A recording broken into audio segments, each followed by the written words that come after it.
Hello everyone, welcome back on my channel. So आज आप इस वीडियो में देखने वाले हैं लेसन प्लान फॉर्मेट किस तरीके से बनाना है।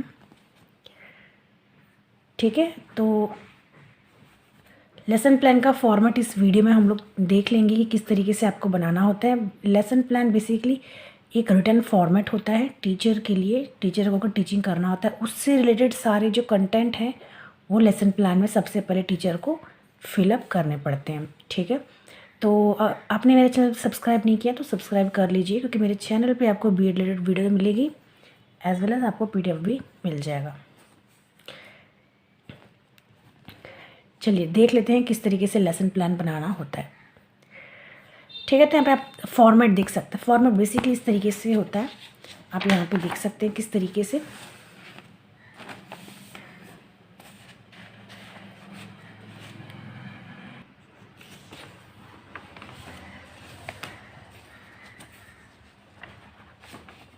तो पहले ये आपको रफ बनाना होता है, उसके बाद आपको फिलअप करना पड़ता है जो ओरिजिनल लेसन प्लान फॉर्मेट होता है।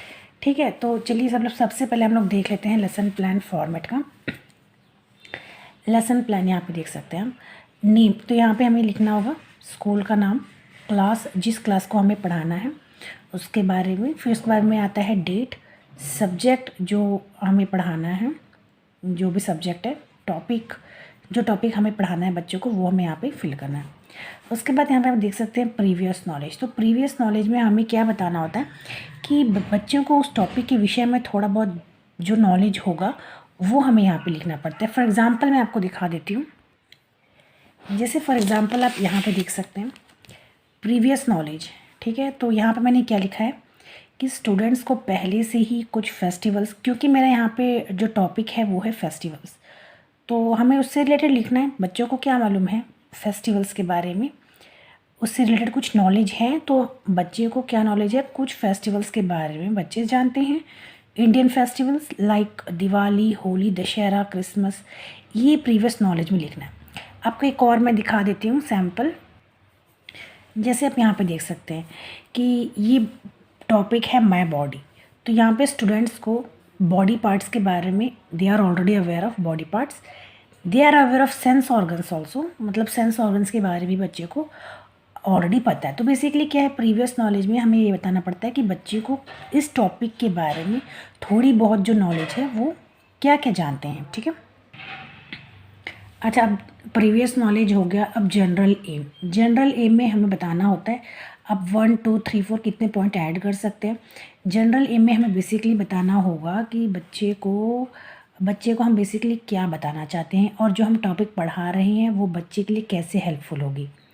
ठीक है, तो जनरल एम में मैं आपको फॉर एग्ज़ाम्पल यहाँ पे आप देख सकते हैं, जैसे जनरल एम यहाँ पे जैसे फेस्टिवल्स है, तो जनरल एम में हमने क्या बताया है कि हम बच्चों को जो है दिवाली के बारे में, फेस्टिवल्स के बारे में कुछ इंटरेस्टिंग फैक्ट्स बताएंगे। बच्चे क्या करेंगे, बच्चे को कुछ इंटरेस्टिंग फैक्ट्स जानने को मिलेंगे और हमें to let them know how do we celebrate all festival, यानी कि बच्चे at the end of the class और at the end of this lesson बच्चे को पता चल जाएगा कि हमें जो फेस्टिवल्स होते हैं वो किस तरीके, कौन कौन से होते हैं और किस तरीके से हम उसे सेलिब्रेट करते हैं। ठीक है, यहाँ पे इसका भी देख सकते हैं आप लोग माय बॉडी में। जनरल एम क्या है कि हमें बेसिकली बच्चे को बॉडी पार्ट्स के बारे में बताना चाहते हैं। सेकंड यहाँ पे हमने लिख सकते हैं कि हमें उन्हें बताना है कि जो सारे बॉडी पार्ट्स हैं वो किस तरीके से फंक्शन करता है।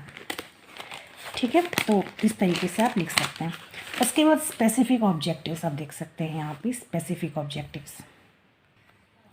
आफ्टर दिस आप देख सकते हैं स्पेसिफिक ऑब्जेक्टिव्स। स्पेसिफिक ऑब्जेक्टिव्स में भी बेसिकली हमारा एम क्या है, हम बच्चे को क्या पढ़ाना चाहते हैं, and after the ending of this video lesson बच्चे क्या सीखेंगे, बच्चे क्या समझेंगे। तो बेसिकली इसी तरीके से ये भी स्पेसिफिक ऑब्जेक्टिव्स भी आपको लिखने होते हैं। एग्जाम्पल हम देख लेते हैं, जैसे कि हमने फॉर एग्जांपल देखा था माय बॉडी का। ठीक है, तो हम to enable them to understand all parts of our body, यानी कि हम बच्चे को क्या पढ़ाना चाहते हैं, सभी जो बॉडी पार्ट्स हैं उसके बारे में बताना चाहेंगे और इससे जो बच्चे हैं वो क्या समझेंगे, जो हमारा बॉडी है वो किस तरीके से, हमारे जो वेरियस पार्ट्स होते हैं बॉडी के वो किस तरीके से फंक्शन करते हैं, ठीक है। और फेस्टिवल्स में भी देख सकते हैं स्पेसिफिक ऑब्जेक्टिव्स में to enable them to know various facts about, यानी कि बच्चे क्या समझेंगे, बहुत सारे जो फेस्टिवल्स हैं उससे रिलेटेड जो चीज़ें हैं, जो फैक्ट्स हैं वो सब बच्चे को बच्चे क्या करेंगे, समझेंगे, ठीक है। इसके बाद आता है हमारा यहाँ पे इस पेज का लास्ट पॉइंट होता है टीचिंग एड्स। टीचिंग एड्स में बेसिकली हम अगर जो बच्चे को पढ़ाने जा रहे हैं तो कौन कौन से टीचिंग एड्स हम यूज़ कर रहे हैं, जिसमें कि फ्लैक्स चार्ट, मॉडल, जो भी हम यूज़ कर रहे हैं, चॉक, डस्टर, एवरीथिंग, ठीक है। तो उस तरीके से हमें करना होता है, ठीक है। अब आगे हम देख लेते हैं। अच्छा, इंट्रोडक्शन पार्ट बहुत ज़्यादा इंपॉर्टेंट है, ठीक है ना। इंट्रोडक्शन पार्ट सबसे पहले देख लेते हैं। इंट्रोडक्शन पार्ट अगर आप चूज़ कर रहे हैं, ठीक है, तो आपको क्या करना है कि सबसे पहली बात तो आपको 5 से ज़्यादा क्वेश्चन ऐड नहीं करने हैं, और आपके जो क्वेश्चन हैं, आपका जो लेसन है उससे रिलेटेड आप जो क्वेश्चन करेंगे सबसे पहले आपको सिंपल से शुरुआत करनी होगी, और जो लास्ट पॉइंट होगा वो प्रॉब्लमेटिक होने चाहिए, जो सिंपल से हार्ड होना चाहिए, ठीक है। हार्ड से ही बच्चे को शुरुआत नहीं करनी है, ठीक है। तो इस तरीके से आपको ध्यान रखना है, और ज़्यादा से ज़्यादा इसमें यस और नो क्वेश्चन ऐड नहीं करना है, केवल एक आप ऐड कर सकते हैं, ठीक है। तो ये सभी बातें आपको ध्यान में रखनी होती है जब आप क्वेश्चन बच्चे से कर रहे होते हैं। तो इंट्रोडक्शन पार्ट बहुत ज़्यादा इंपॉर्टेंट है। फॉर एग्ज़ाम्पल ही हम लोग देख लेते हैं कि जैसे फेस्टिवल्स का था, तो अगर हम फेस्टिवल्स के जो क्वेश्चन हैं वो बच्चों से निकालने होते हैं, तो उससे रिलेटेड 5 क्वेश्चन देखिए यहाँ पे मैंने ऐड किया हुआ है, ठीक है। तो हमको डायरेक्टली बच्चों से नहीं पूछना होता है कि फेस्टिवल के बारे में आज हम पढ़ाएंगे, नहीं, हमें क्या करना होता है, सबसे पहले जानना होता है कि बच्चे कितना जानते हैं, ठीक है। तो हम सबसे पहले ऐसा क्वेश्चन पूछ सकते हैं, देखिए, डू यू लाइक, आपको फेस्टिवल्स मनाना, सेलिब्रेट करना पसंद है, बच्चे यस उसका जवाब देते हैं। फिर हम बोलेंगे कुछ नाम बताओ फेस्टिवल्स का, तो बच्चे बताएंगे। और फिर उसके बाद हम पूछेंगे कि आपका फेवरेट फेस्टिवल कौन सा है, तो स्टूडेंट आंसर करेंगे जो भी उनका फेवरेट फेस्टिवल होगा। उसके बाद बोलेंगे कि तुम ये फेस्टिवल किस तरीके से सेलिब्रेट करते हो, जो तुम्हारा फेवरेट फेस्टिवल है उसे तुम किस तरीके से सेलिब्रेट करते हो। देन स्टूडेंट विल आंसर, किस तरीके से सेलिब्रेट करते हैं वो बताएंगे, ठीक है। उसके बाद हमारा लास्ट क्वेश्चन होगा कि which festival is associated with snake boat rice, तो ये प्रॉब्लमेटिक होगा।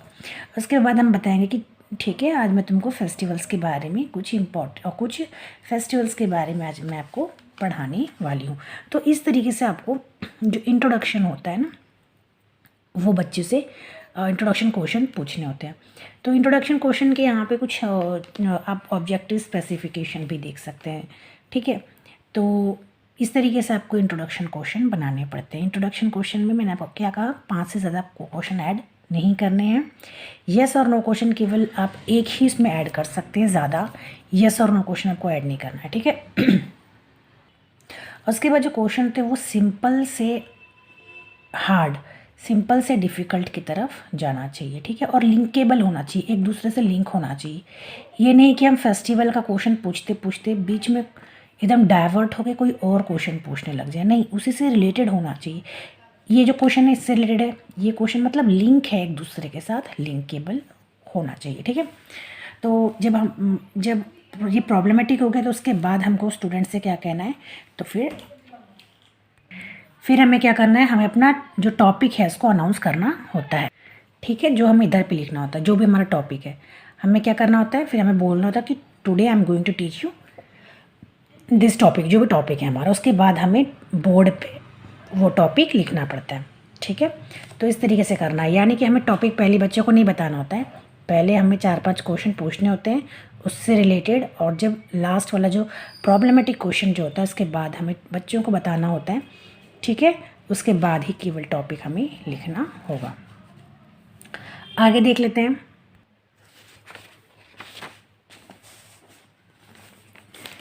अच्छा, यहाँ पे है प्रेजेंटेशन 1। प्रेजेंटेशन 1 कैसे होता है, सबसे पहले तो हमें जो है बच्चे को पढ़ाना होता है, को जो हमारा टॉपिक है 5 से 6 मिनट बच्चे को हम अच्छी तरीके से पढ़ाएंगे, ठीक है। अच्छे तरीके से पढ़ाते हैं। यहाँ पे आप देख सकते हैं कि प्रेजेंटेशन पार्ट हमें किस तरीके से लिखना होगा। तो जो प्रेजेंटेशन पार्ट में हमें यहाँ पे यानी लेसन प्लान में हमें क्या लिखना होगा, जो भी इम्पोर्टेंट चीज़ है वो हम यहाँ पे लिख सकते हैं। जैसे कि आप देख सकते हैं फेस्टिवल से रिलेटेड मैंने थोड़े बहुत टॉपिक्स जो है ऐड किए हैं।